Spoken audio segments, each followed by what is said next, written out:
And welcome to our YouTube channel Nursing Arena. Today we are going to discuss about the metabolic acidosis and metabolic alkalosis. Our first topic is metabolic acidosis. Previous classes में हमने पढ़ा था acid base balance के बारे में और respiratory acidosis and respiratory alkalosis के बारे में। मैं डिस्क्रिप्शन बॉक्स में उनके लिंक दे दूंगा, आप वहां जाके वो क्लासेस भी अटेंड कर सकते हैं। एग्जाम के पॉइंट ऑफ व्यू से metabolic acidosis and metabolic alkalosis दोनों ही बहुत इंपॉर्टेंट टॉपिक्स हैं। मैं यहाँ पर आपको साथ के साथ बताते हुए चलूंगा कि एमसीक्यूज किस टाइप से बनते हैं और कहां पर बन सकता है। तो ये बात करते हैं मेटाबॉलिक एसिडोसिस की।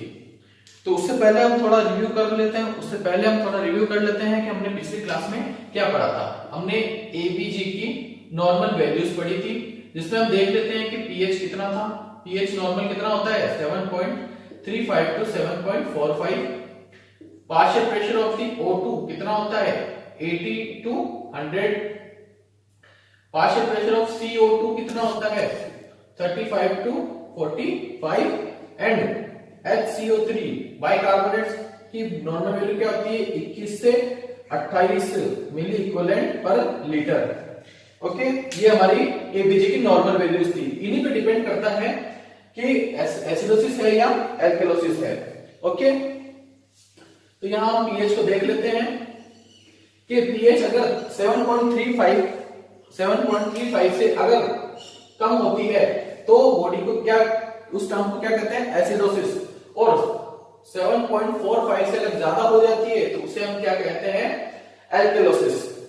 ये मैंने प्रीवियस क्लास में बहुत अच्छे से समझाया है, आप वहां जाकर प्रीवियस क्लास देख सकते हैं, डिस्क्रिप्शन बॉक्स में मैं लिंक दे दूंगा। चलिए तो बात करते हैं मेटाबॉलिक एसिडोसिस की। एसिडोसिस का मींस क्या हो रहा है, यहां हो रही है पीएच हो रही है कम। ठीक है, रेस्पिरेटरी में हमने क्या देखा था, रेस्पिरेटरी कॉज की वजह से। रेस्पिरेटरी एसिडोसिस में क्या देखा था कि एयरवे ऑब्स्ट्रक्शन की वजह से, किसी भी कारण की वजह से एयरवे ऑब्स्ट्रक्ट हुआ, CO2 लंग्स में ही रिटेन हो गई। और CO2 क्या है, कार्बोनिक एसिड की एक फॉर्म है, कार्बोनिक एसिड है।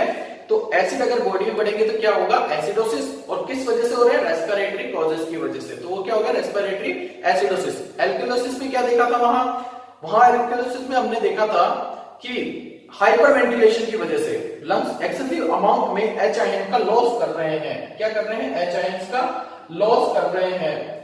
उस वजह से क्या हो गया, बॉडी में H आयन की कमी होगी। H आयन किसको डिनोट करते हैं, एसिड्स को।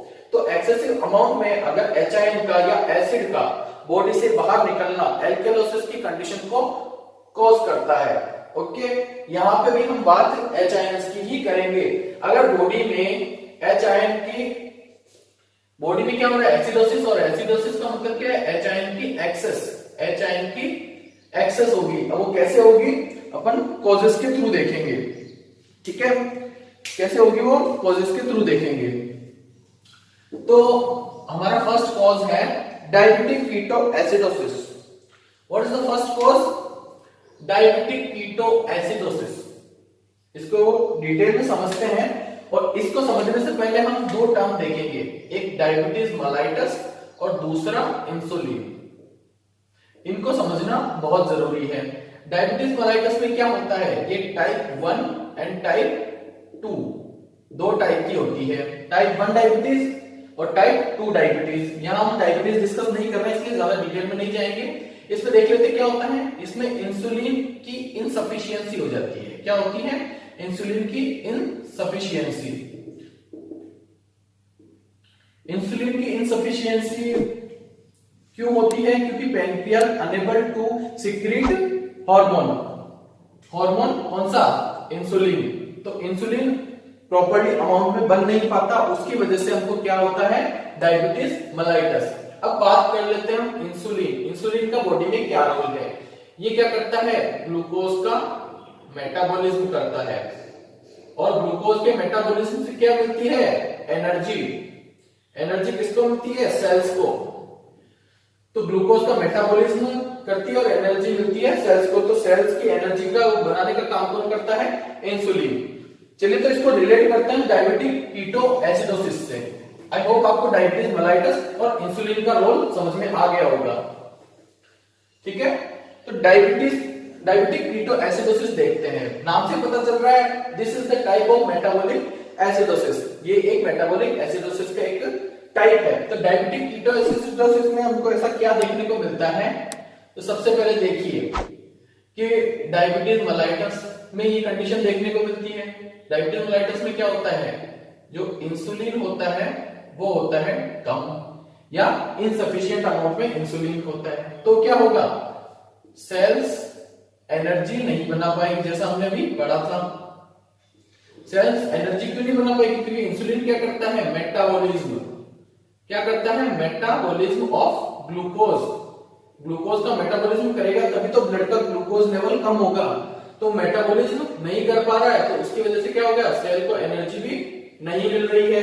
अब सेल्स एनर्जी बनाने के लिए कुछ तो करेगी, तो सेल्स क्या करती है, जो बॉडी में जो फैट होता है, बॉडी में अपने फैट का होता है एडिपोज टिश्यूज में, ठीक है, तो जो फैट होता है उस फैट का मेटाबॉलिज्म करने लग जाती है।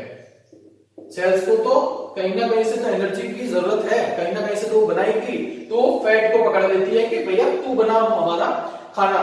तो फैट का मेटाबॉलिज्म होता है, तो फैट के मेटाबॉलिज्म से क्या बनता है, ketone bodies, and ketone bodies is not good for our body. Ketone bodies and other acids क्या बनते हैं, ketone body and acids. Fat का मेटाबॉलिज्म हुआ, और यहां आपको रीजन समझ में आ गया फैट का मेटाबॉलिज्म क्यों हुआ, क्योंकि बॉडी को एनर्जी की जरूरत है। तो फैट को पकड़ लिया कि भैया तू एनर्जी बना, इसने एनर्जी बनाना शुरू तो कर दिया, तो एंड प्रोडक्ट क्या बनाया इसने, ketone bodies and acids. Ketone bodies क्या है, कीटोन बॉडी है एसिड्स।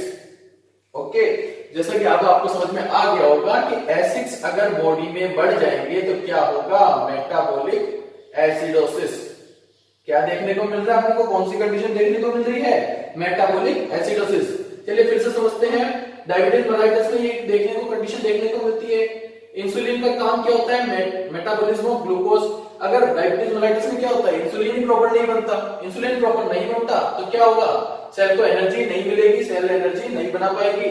तो वो क्या करेगी, फैट को बोलेगी कि फैट का मेटाबॉलिज्म करवाएगी। फैट के मेटाबॉलिज्म का एंड प्रोडक्ट बनता है कीटोन बॉडीज। कीटोन बॉडीज का जो नेचर होता है वो होता है एसिडिक नेचर, तो वो क्या कॉज करेगा, मेटाबॉलिक एसिडोसिस। ये प्रोसेस आपको समझ में आ जाएगी तो बाकी के सारे जितने भी कॉजेस हैं वो अच्छे से समझ में आ जाएंगे।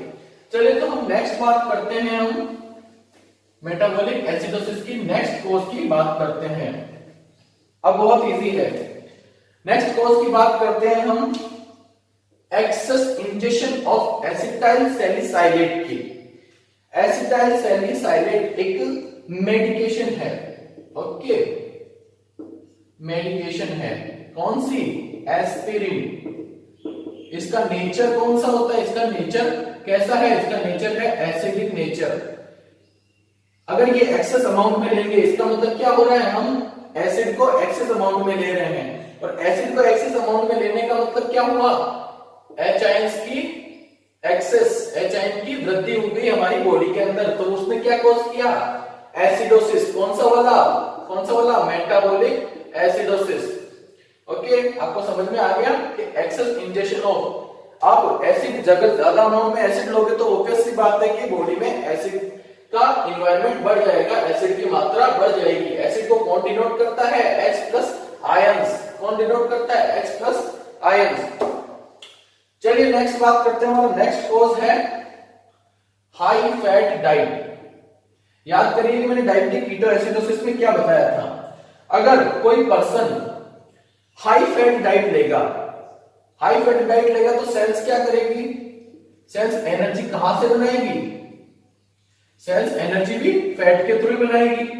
किससे बनाएगी, फैट के थ्रू, क्योंकि ज्यादा अमाउंट में कौन ले रहा है, क्या ले रहे हैं हम, ज्यादा अमाउंट में फैट। अगर फैट हम ज्यादा अमाउंट में लेंगे तो वही हमारी बॉडी के अंदर स्टोर रहेगा, और यही हमारा क्या करेगा, यही काम करेगा सेल को एनर्जी प्रोवाइड कराने का। और एनर्जी कैसे प्रोवाइड करेगा, मेटाबॉलिज्म से। किससे, मेटाबॉलिज्म। और फैट का मेटाबॉलिज्म होते ही आपको पता है क्या प्रोडक्ट बनता है, ketone bodies, which is harmful for our body. तो कीटोन बॉडी बनी, कीटोन बॉडी का नेचर कैसा है, एसिडिक नेचर है। तो एसिडिक नेचर की वजह से क्या होगा, मेटाबॉलिक एसिडोसिस। मैं एक एक चीज आपको एक्सप्लेन कर रहा हूं। अगर फिर भी आपको कुछ समझ में नहीं आया हो, कहीं पे कोई क्वेश्चन हो, तो आप मुझे कमेंट बॉक्स में बता सकते हैं, मैं उसका पूरा आंसर देने की कोशिश करूंगा।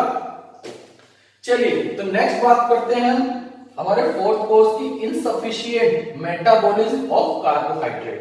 यहां समझने की जरूरत है, यहां एक कंडीशन डेवलप होती है कि जब आपकी बॉडी में टिश्यूज के अंदर O2 की इनसफिशियंसी हो जाती है, इनसफिशियंसी ऑफ दी O2। अगर O2 बॉडी के अंदर कम हो रहा है, कम सप्लाई हो रहा है, तो क्या होगा, वो कार्बोहाइड्रेट का मेटाबॉलिज्म नहीं होगा, मेटाबॉलिज्म नहीं करवा पाएगा। देखिए कार्बोहाइड्रेट के मेटाबॉलिज्म से सेल्स को एनर्जी मिलती है। क्या होता है, सेल्स को एनर्जी मिलती है, बट उस एनर्जी को बनाने के लिए भी बॉडी को एनर्जी की जरूरत पड़ती है, ऑक्सीजन की जरूरत पड़ती है।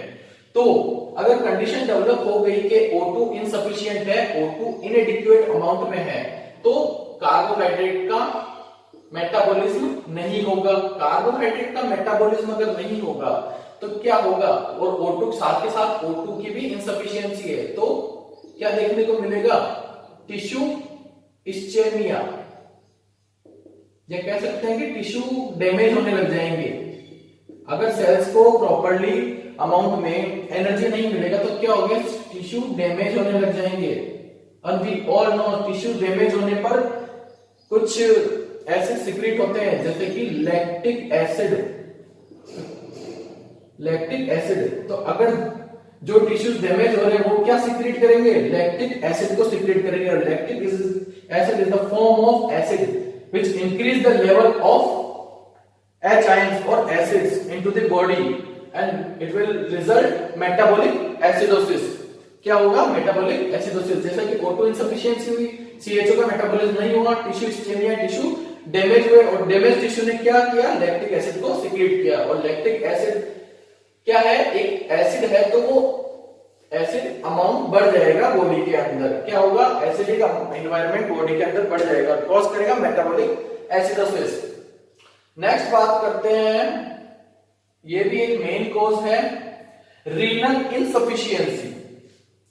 रीनल इनसफिशियंसी, जैसे कि रीनल इनसफिशियंसी किस कंडीशन में देखने को मिल सकती है, जैसे कि एक्यूट किडनी इंफेक्शन और CRF, क्रोनिक रीनल फेलियर। ये कुछ ऐसी कंडीशंस हैं जिनमें जो किडनी है वो डैमेज हो जाती है और प्रॉपरली अपना वर्क नहीं कर पाती। किडनी का प्रॉपर वर्क क्या होता है, किडनी का प्रॉपर वर्क क्या होता है कि वो वेस्ट को बाहर निकालती है।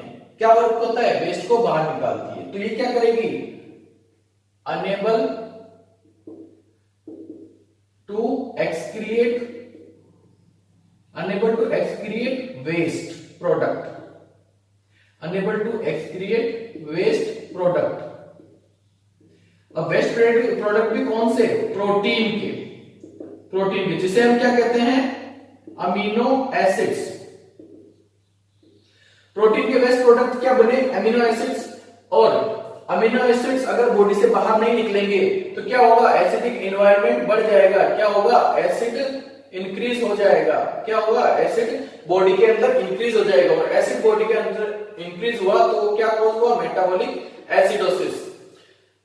समझ में आया कि रीनल इनसफिशियंसी की वजह से किडनी अनेबल है वेस्ट प्रोडक्ट को बाहर निकालने के लिए। इसकी वजह से क्या हुआ, एमिनो एसिड्स बढ़ गए। कौन से वेस्ट प्रोडक्ट, वेस्ट प्रोडक्ट तो सबके निकालती है, जैसे कार्बोहाइड्रेट के भी वेस्ट प्रोडक्ट निकालती है, प्रोटीन के भी निकालती है, फैट के भी निकालती है। जो स्पेशली प्रोटीन के जो वेस्ट प्रोडक्ट है वो होते हैं एमिनो एसिड्स। और एमिनो एसिड्स को ही अगर वो अनेबल रहेगी बाहर निकालने को तो साफ सी बात है कि एसिड नेचर बढ़ जाएगा, एसिड्स बॉडी के अंदर इंक्रीज हो जाएंगे, और एसिड बॉडी में इंक्रीज होते हैं क्या कॉज होगा, मेटाबॉलिक एसिडोसिस। क्या कॉज होगा, मेटाबॉलिक एसिडोसिस। आई होप आपको समझ में आया होगा। आप मुझे कमेंट सेक्शन में बता सकते हैं। चलिए तो यहाँ एमसीक्यूज कहां बनते हैं वो मैं आपको समझा देता हूँ। फर्स्ट एमसीक्यू आपका यहाँ बनेगा कि डायबिटीज कीटोएसिडोसिस में किस टाइप का ये एसिडोसिस है, तो ये मेटाबॉलिक एसिडोसिस है। ओके, आपको कंडीशन देके पूछ लेगा कि एक पर्सन है जो एसिटाइल सैलिसाइलेट ज्यादा अमाउंट में ले रहा है तो उसको क्या कॉज हो सकता है। फैट डाइट पे भी पूछ सकता है, इन पे कम पूछेगा। रीनल इनसफिशियंसी पे पूछ सकता है कि एक एक के आई या फिर सीआरएफ का जो पेशेंट है वो अनेबल है फैट के जो प्रोटीन के एंड प्रोडक्ट्स को बाहर निकालने में, वेस्ट प्रोडक्ट को बाहर निकालने में, तो क्या होगा, एसिडोसिस कॉज होगा। चलिए तो नेक्स्ट बात करते हैं हम माल न्यूट्रिशन की। आपको एक बार फिर से बता दूंगा कि एमसीक्यूज कैसे बनेंगे। माल न्यूट्रिशन की बात करते हैं हम। माल न्यूट्रिशन में क्या होता है? माल न्यूट्रिशन में क्या होता है? इनएडिक्वेट अमाउंट में प्रोटीन, बॉडी में इनएडिक्वेट अमाउंट में प्रोटीन रहता है और साथ के साथ CHO कार्बोहाइड्रेट्स। तो ऐसे कंडीशन में सेल्स एनर्जी कहां से बनाएगी? जो ऑलरेडी स्टोर्ड फैट है, जो बॉडी के अंदर स्टोर्ड फैट है, स्टोर्ड फैट उसका मेटाबॉलिज्म से बनेगा। और मेटाबॉलिज्म करते ही क्या होगा? Ketone bodies. आपने देखा होगा कि जो मालनरिश्ड पर्सन होते हैं या मालनरिश्ड बेबीज होते हैं उनमें क्या देखने को मिलता है? Muscle wasting.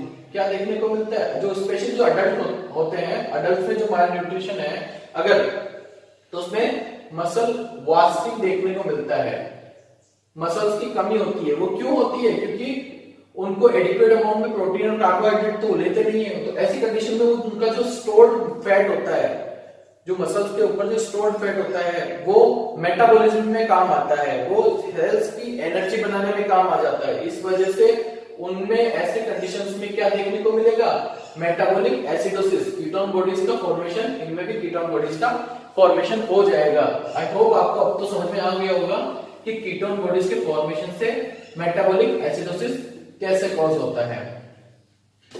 हमारा लास्ट रह गया है सीवियर डायरिया। यहां आपका बहुत इंपॉर्टेंट एमसीक्यू बन सकता है। आपको डायरेक्ट देके पूछ सकता है कि person is suffering with the severe diarrhoea, तो उसको कौन सी कंडीशन डेवलप होगी, कौन सी कंडीशन उसके साथ में एसोसिएट होगी। तो चार ऑप्शन दे देगा, एक में respiratory acidosis, respiratory alkalosis, metabolic acidosis और मेटाबॉलिक एल्कलोसिस। तो आपको सीधा आंख बंद करके लिख देना है कि मेटाबॉलिक एसिडोसिस होगा। इसकी एसोसिएटिव कंडीशन कौन सी है? Metabolic acidosis. आइए समझते हैं कैसे। कि एक पर्सन को है सीवियर डायरिया, डायरिया की वजह से इसमें क्या होता है? एक्सेस अमाउंट में लॉस होते हैं। क्या लॉस होते हैं एक्सेस अमाउंट में? बेस। क्या होगा? एक्सेस अमाउंट में बेस लॉस होंगे। इट मीन बेस का मतलब क्या होता है? शार्प। अब आप सोचिए अगर बॉडी में बेस का एक्सेसिव अमाउंट में बाहर निकल रहे हैं तो क्या होगा? रिलेटिवली H आयंस है वो इंक्रीज हो जाएंगे, क्योंकि ये क्या करते हैं? ये एसिड्स को, H आयन या एसिड्स को क्या करते हैं? नॉर्मल अमाउंट में रखते हैं, नॉर्मल वैल्यूज में मेंटेन करते हैं, ओके, बैलेंस रखते हैं। तो बेस अगर ज्यादा अमाउंट में निकल गए तो रिलेटिवली जो H आयंस है वो बॉडी के अंदर इंक्रीज हो जाएंगे या इंक्रीज रह जाएंगे रिलेटिवली। इसके वनस्पत ये बढ़ गए बॉडी के अंदर, ये बढ़ गए तो क्या हो गया? Metabolic acidosis. तो आपको आंख बंद करके लिख देना है कि severe diarrhoea can also cause metabolic acidosis. यहां एक छोटी सी बात और बता दूं कि जैसे सीवियर डायरिया में आप डायरेक्ट आंख बंद करके लिख सकते हैं कि मेटाबॉलिक एसिडोसिस की कंडीशन होगी, वैसे ही क्वेश्चन, वैसे ही एक एमसीक्यू और आता है, एक एमसीक्यू और देखने को मिलता है कि एक्सेसिव एस्पिरेशन फ्रॉम एनजी या सक्शनिंग या एक्सेसिव सक्शनिंग। अगर ज्यादा अमाउंट में सक्शन या एनजी ट्यूब से एस्पिरेशन किया जाता है तो भी, तो क्या कॉज होगा? मेटाबॉलिक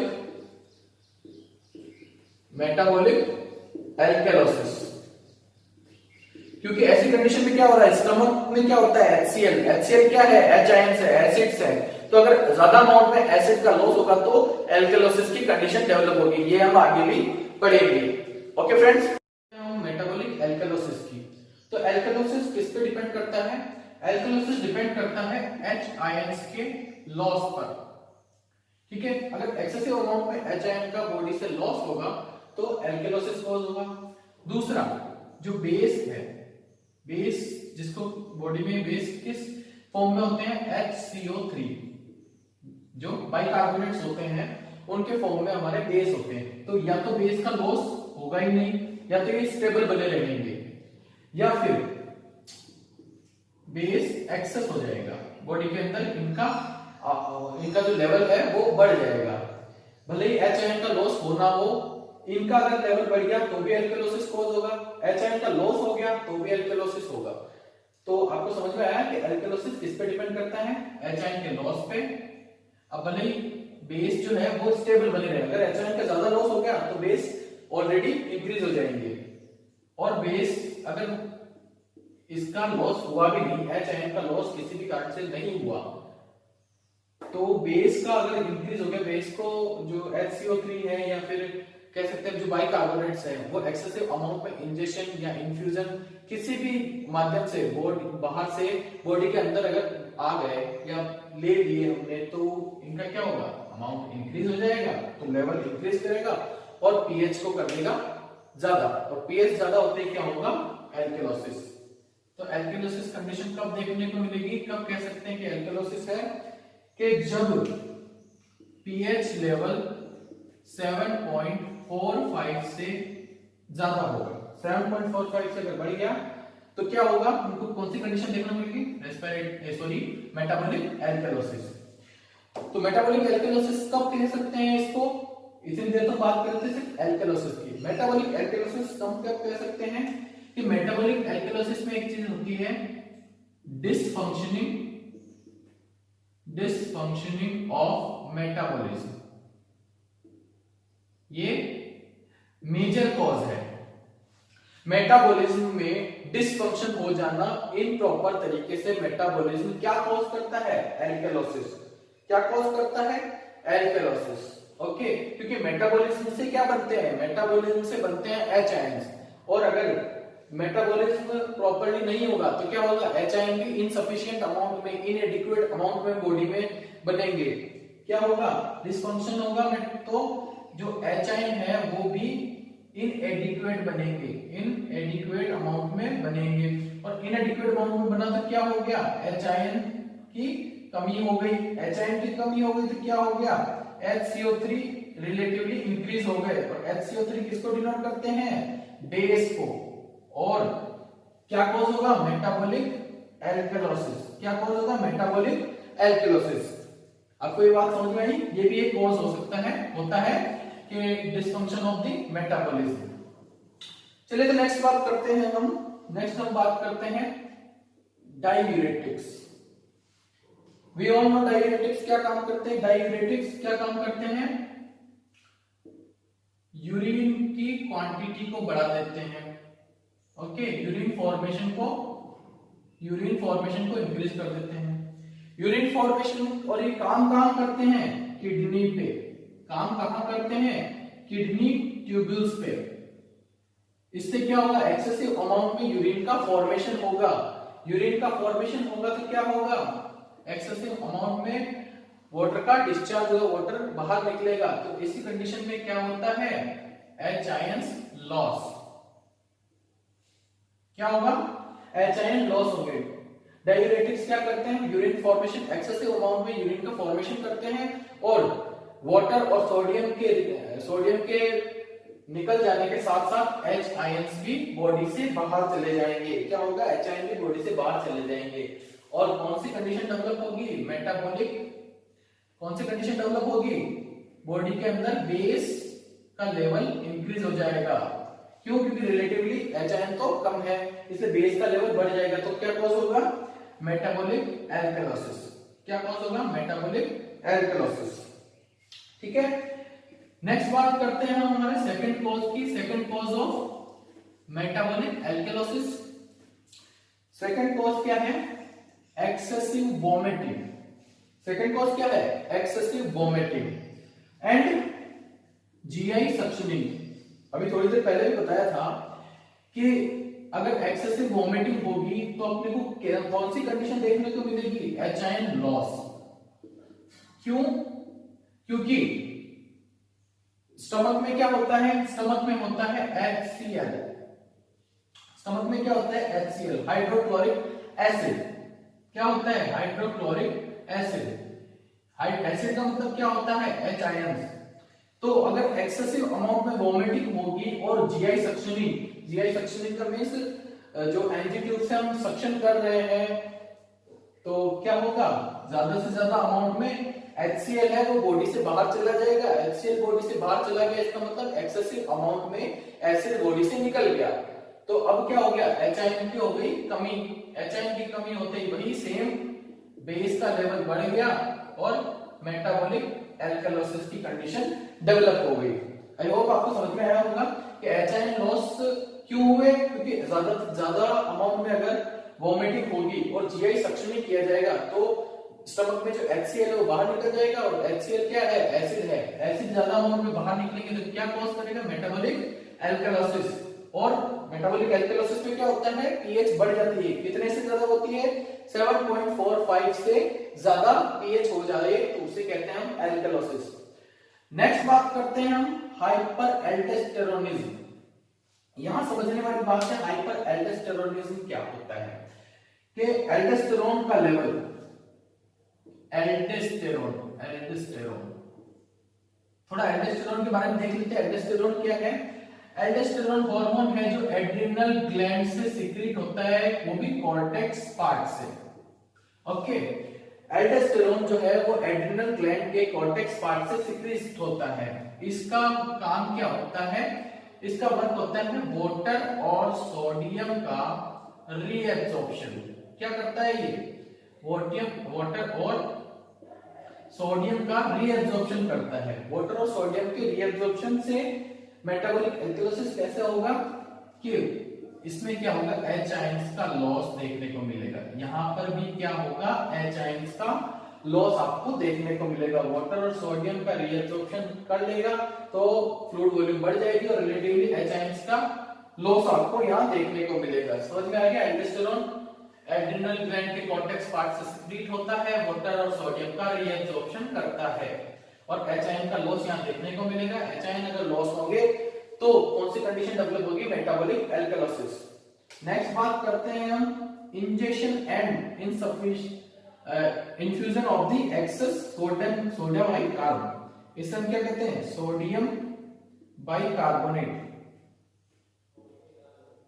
सोडियम बाइकार्बोनेट जैसे मैंने बताया था कि H आयन तो लॉस नहीं हो रहे हैं। इस कंडीशन में क्या होगा, H आयन तो लॉस नहीं होंगे, बट दूसरी कंडीशन क्या देखने को मिल रही है कि जो बाइकार्बोनेट से, ये देखिए सोडियम बाइकार्बोनेट, तो ये क्या है, बेस है। ये क्या कर रहे हैं, इंजेक्शन या तो ओरली ले रहे हैं या इन्फ्यूजन या इंट्रावेनसली अगर बॉडी के अंदर एंटर कर रहे हैं HCO3 को, तो क्या होगा, सीधी सी बात है बेस का लेवल इंक्रीज हो जाएगा।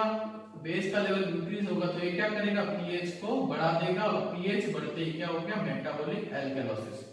सीधी सी बात है कि आपने सीधा सीधा वहां एसिड किया था, यहाँ आपने बेस ले लिया डायरेक्ट बॉडी के अंदर और बॉडी के अंदर बेस लेते ही क्या हुआ, metabolic alkalosis. So thank you friends, आज के लिए इतना ही। नेक्स्ट क्लास में हम इनसे रिलेटेड MCQs पर बात करेंगे, तो बने रहिए हमारे साथ और चैनल को सब्सक्राइब कीजिए, वीडियो को लाइक कीजिए। Thank you friends.